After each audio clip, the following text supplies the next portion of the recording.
मेरे साथ नगरीय प्रशासन मंत्री भूपेंद्र सिंह जी हैं। सर, अध्यादेश वापस ले आए हैं आप लोग, अब क्या स्थिति रहेगी? चुनाव होंगे या नहीं होंगे? पहले तो यही। नहीं, देखिए, जिस अध्यादेश के आधार पर पंचायत चुनाव हो रहे थे, आज कैबिनेट ने वो अध्यादेश विड्रा कर लिया है। विड्रा करके हमने महामहिम गवर्नर महोदय को भेज दिया है।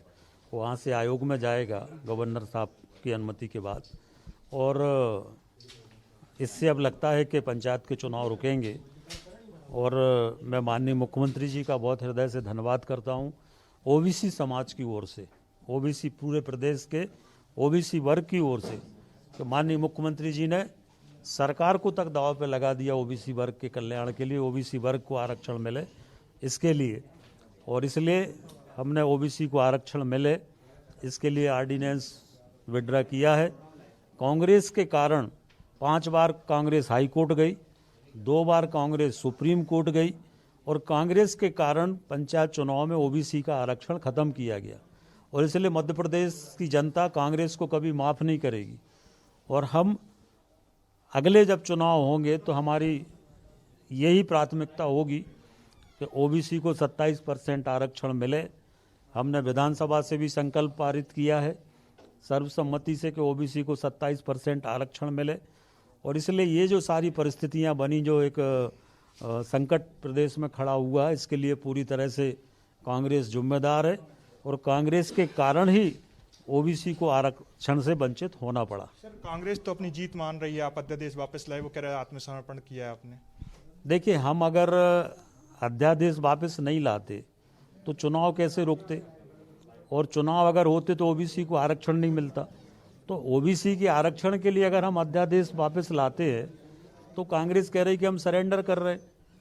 हम अगर ओबीसी के आंकड़े न्यायालय में ठीक ढंग से रख सकें, उसके लिए अगर सरकार कोई निर्णय, अगर कोई सरकार गणना कराना चाहती है या कर रही है, तो उस पर वो कहते हैं कि ये वैधानिक नहीं है, ये नहीं होना चाहिए।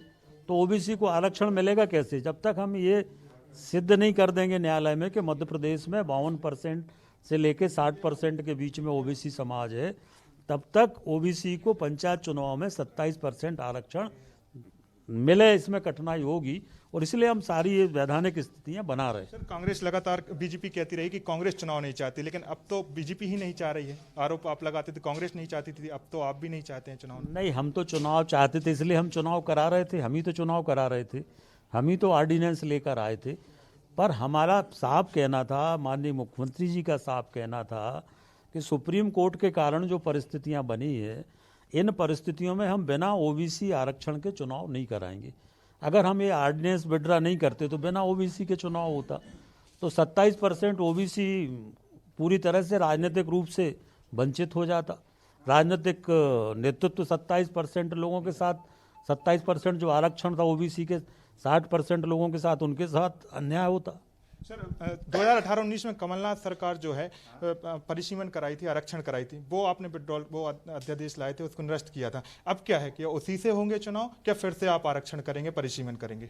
नहीं, अब हम लोग नए सिरे से इस पर फिर से सारा विचार करेंगे, और इस पर बैठ के सरकार निर्णय करेगी कि अब हम इसको आगे किस तरह से करेंगे। कितना समय लगेगा सर? जल्दी निर्णय करेंगे इस पर। हम लोग चाहते जल्दी पंचायत के चुनाव।